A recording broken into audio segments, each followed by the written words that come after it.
Hello guys and welcome back to the another video of Accountonomics on your tips। आज हमारे economics का video number 62 और forms of market जो हम last chapter कर रहे हैं उसका वीडियो नंबर 2। और आज जो हम करने वाले हैं मोनोपोली, उससे रिलेटेड उसके फीचर्स, इम्प्लीकेशन, उसका डिमांड कर्व और मोनोपोली मार्केट में क्यों एग्जिस्टेंस में आती है, सब कुछ हम करने वाले हैं। इससे पहले एक वीडियो मैं ऑलरेडी इसका अपलोड कर चुका हूं परफेक्ट कंपटीशन के बारे में, जो कि था वीडियो नंबर 61, तो आप उस वीडियो को जरूर व्यू करना। और इसके बाद में मैंने आपको पहले भी बताया, इस चैप्टर के बाद में माइक्रो इकोनॉमिक्स पूरी तरीके से कंप्लीट हो जाएगी, क्योंकि सप्लाई और प्राइस डिटरमिनेशन के चैप्टर मैंने पहले ही करवा दिए हैं। और बोर्ड पे इतना लिखा हुआ देखकर आप मत घबराना, क्योंकि ये सारी आपकी काम की बातें हैं इसके अंदर लिखी हुई, और इसको समझाना उतना ही आसान है। तो अब आइए विदाउट वेस्टिंग टाइम हम स्टार्ट करते हैं। सबसे पहले मोनोपोली की डेफिनेशन। वैसे आपको पता होगा कि मोनोपोली वर्ड दो ग्रीक वर्ड से आया है, जिसमें मोनो का मतलब होता है सिंगल और पोलिस का मतलब होता है सेलर। तो मतलब जहां पे सिंगल सेलर होगा और लार्ज नंबर ऑफ बायर्स होंगे, उसी को हम मोनोपोली बोलते हैं। आजकल रियल लाइफ में मोनोपोली की सिचुएशन बहुत कम पाई जाती है। वैसे अगर मैं इसका एक एग्जांपल दूं तो इंडिया के अंदर जो इंडियन रेलवे है वो एक मोनोपोली का सबसे बेस्ट एग्जांपल है। सिंगल सेलर है, उसके जैसा मार्केट में और कोई भी नहीं है।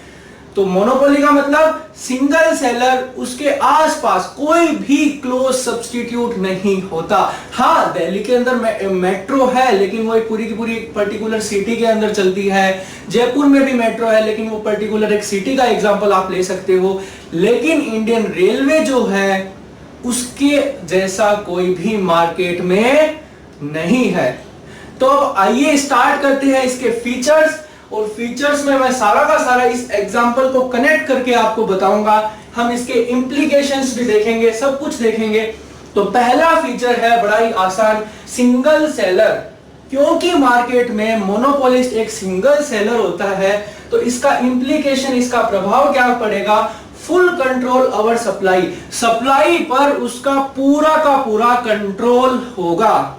वो मन में जो मर्जी आए दाम वसूल सकता है। इसलिए मोनोपोलिस्ट फर्म को प्राइस मेकर भी कहा जाता है, क्योंकि उसके जैसा मार्केट में कोई भी नहीं है, तो वो प्राइस को बनाने वाला है। जबकि परफेक्ट कंपटीशन में फर्म प्राइस टेकर होती है और मोनोपोली में फर्म प्राइस मेकर होती है। और जो दूसरा है वो भी एकदम आसान सा है, नो क्लोज सब्स्टिट्यूट। उसके जैसा कोई, उसके मार्केट में उसके जैसा कोई प्रोडक्ट बेच ही नहीं रहा, क्लोज सब्स्टिट्यूट उसके कोई भी नहीं होता। उसका इम्प्लीकेशन क्या होगा कि कंज्यूमर को मजबूरी में वो उसका बनाया हुआ प्रोडक्ट खरीदना या यूज करना ही पड़ेगा। तो consumer will have to buy the commodity, क्योंकि मार्केट में और तो कोई ऑप्शन है ही नहीं। तो ये है इसका दूसरा। और तीसरा जो फीचर है वो तो उससे भी आसान है, restriction on the entry of new firm. Market में कोई भी दूसरी नई फर्म नहीं आ सकती। दूसरी फर्मों के लिए कई तरह की रोक लगाई हुई होती है। अब ये किस तरीके से रोक लगाई हुई होती है वो मैं आपको आगे बताऊंगा। तो इसका इम्प्लीकेशन क्या पड़ेगा कि मार्केट में और कोई अदर फर्म तो आ नहीं सकती, तो लॉन्ग रन में उस इंडस्ट्री को सुपर नॉर्मल प्रॉफिट होगा, नॉर्मल प्रॉफिट से भी ज्यादा। क्योंकि लॉन्ग टाइम पीरियड जो 5 साल 10 साल या 20 साल का होगा, उसके जैसा मार्केट में और कोई आ ही नहीं सकता।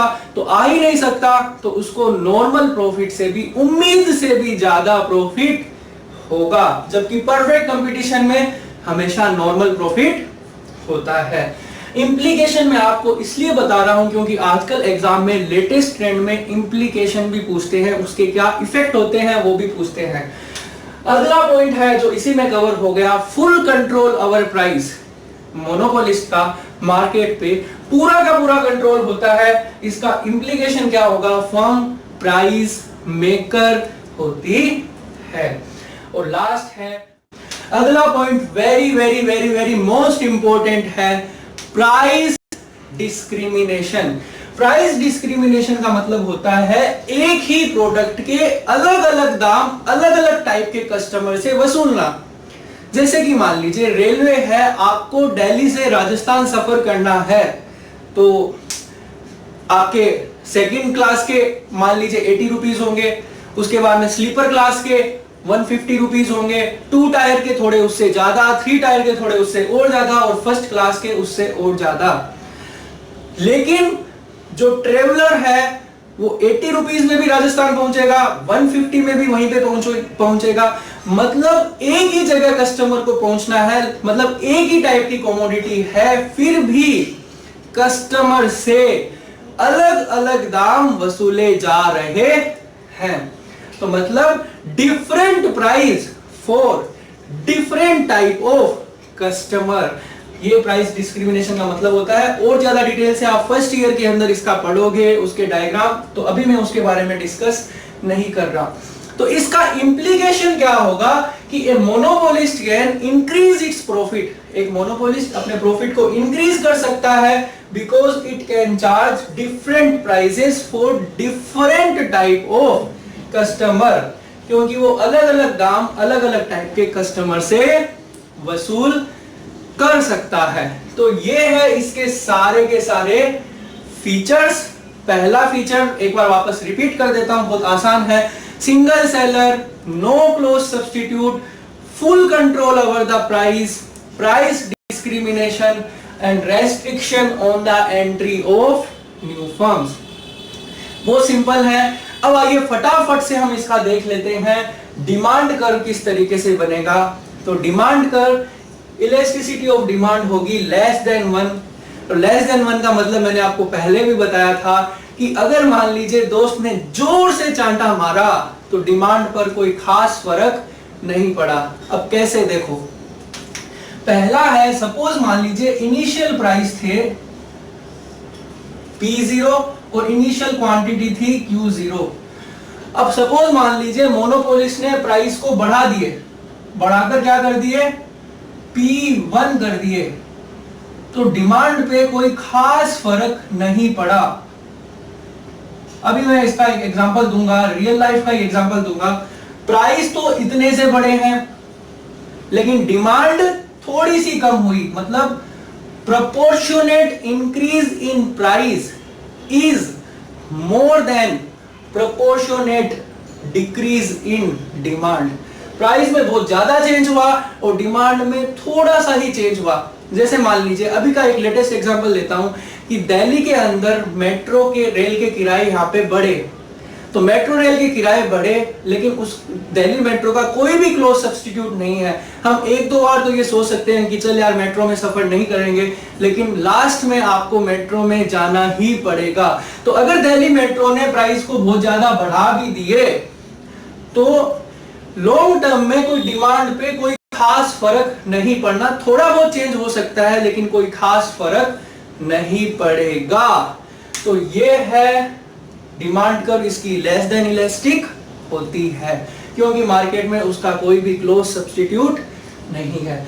तो ये थे इसके फीचर्स और इसका डिमांड कर्व। अब आइए एक इसका छोटा सा टॉपिक और देख लेते हैं कि ऐसे कौन से रीजंस है जिसकी वजह से मोनोपोली एग्जिस्टेंस में आती है।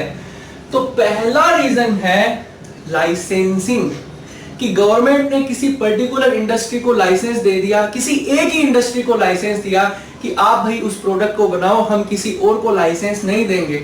जैसे 2002 के अंदर गवर्नमेंट ने VSNL, विदेश संचार निगम लिमिटेड को लाइसेंस दिया था इंटरनेशनल कॉल के लिए कि सिर्फ आप ही इस चीज को मैनेज करो। तो मार्केट में कोई नई आ ही नहीं सकती इंडस्ट्री, तो इंडस्ट्री आएगी ही नहीं तो मोनोपोली अपने आप ही क्रिएट हो जाएगी।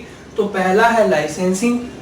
दूसरा है पेटेंट राइट्स, कि गवर्नमेंट इनोवेशन को प्रमोट करने के लिए पेटेंट्स राइट दे देती है कि भाई अगर आपने कोई नया प्रोडक्ट बनाया है तो हम 10 या 20 साल का आपको पेटेंट्स राइट दे देते हैं कि आपके प्रोडक्ट की और कोई भी कॉपी नहीं कर सकता।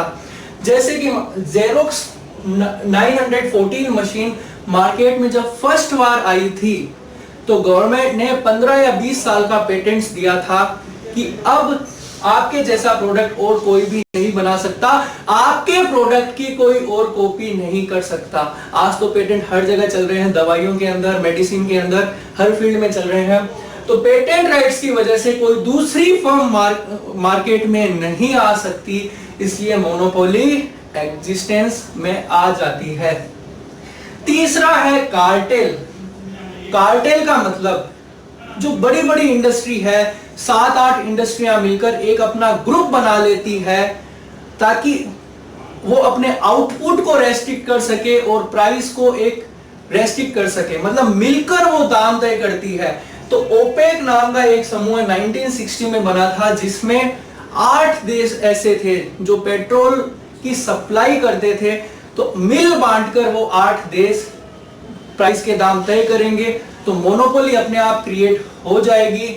कार्टेल का हम डिटेल से ओलिगोपोली में पढ़ेंगे, इसलिए मैं अभी डिटेल में नहीं जा रहा। अभी बस आप इतना देखिए कि 7-8 बड़ी बड़ी कंपनियां मिलकर एक ही प्राइस तय कर लेती है। जैसे मैं अगर इंडियन मार्केट का एग्जांपल दूं तो जो भी 7-8 बड़ी बड़ी इंडस्ट्रियां हैं, जैसे मोबाइल फोन की बात करें, एयरटेल हो गया, आइडिया हो गया या फिर कोई अदर कंपनी हो गई, इनके सबके जो डाटा प्राइस है जो अभी चल रहे हैं, जैसे 255 या 355 पे एक महीने का पूरा आपको प्लान मिलता है, क्योंकि इनको पता है कि इन्होंने प्राइस एक ही मिलकर फिक्स कर लिए ताकि वो रिलायंस जियो को बीट कर सके। तो ओपेक एक उसी टाइप का समूह हो गया। डिटेल से हम ओलिगोपोली में पढ़ेंगे। और लास्ट है कंट्रोल ऑन रॉ मटेरियल, कि आपका अगर रॉ मटेरियल पे पूरा का पूरा कंट्रोल है तो मोनोपोली अपने आप ही एग्जिस्टेंस में आ जाएगी। जैसे De Beers company of South Africa की एक डी बियर्स नाम की कंपनी है जो 80% प्रोडक्शन ऑफ डायमंड्स का 80% प्रोडक्शन करती है, बाकी का 20% अदर कंपनियां करती है। तो आप खुद सोच के देखिए कि अगर 80% प्रोडक्शन सिर्फ एक ही कंपनी कर रही है तो उसका पूरा का पूरा मार्केट पे उसी का राज होगा, तो मोनोपोली अपने आप ही आ जाएगी। तो ये इमरजेंस के छोटे छोटे कारण है, licensing, patent rights, control on raw material और कार्टेल्स। तो आई होप आपको ये पूरा का पूरा कंसेप्ट समझ में आ गया होगा। 2 टॉपिक इस चैप्टर से रिलेटेड और बचे हैं, मोनोपोलिस्टिक और ओलिगोपोली। उसको करने के बाद माइक्रो इकोनॉमिक्स कंप्लीट हो जाएगी। तो लास्ट में मैं आपको यही बोलूंगा कि अगर आपको ये वीडियो पसंद आया तो प्लीज इसे लाइक कीजिए, सब्सक्राइब कीजिए, ज्यादा से ज्यादा शेयर कीजिए, क्योंकि इस चैनल पे मैं आपको सिर्फ कंसेप्ट ही नहीं बताऊंगा, उससे रिलेटेड पूरा का पूरा प्रैक्टिकल क्वेश्चन भी करवा रहा हूं और कंसेप्ट भी डिटेल से विद एक्सप्लेनेशन के साथ करवा रहा हूं। अगर आपको इस टॉपिक से रिलेटेड कोई डाउट रहते हैं तो एक बार आप वीडियो को वापस व्यू कीजिए, आपको जरूर समझ में आएगा। फिर भी अगर कोई बात आपको समझ में नहीं आती तो कमेंट सेक्शन के अंदर कमेंट लिखिए, मैं आपके कमेंट्स की जरूर क्वेरी लूंगा। तो टिल देन हंसते रहिए, मुस्कुराते रहिए, but don't forget to subscribe my channel because a lot of thing is going to happen in the forthcoming days. Till then, thank you guys.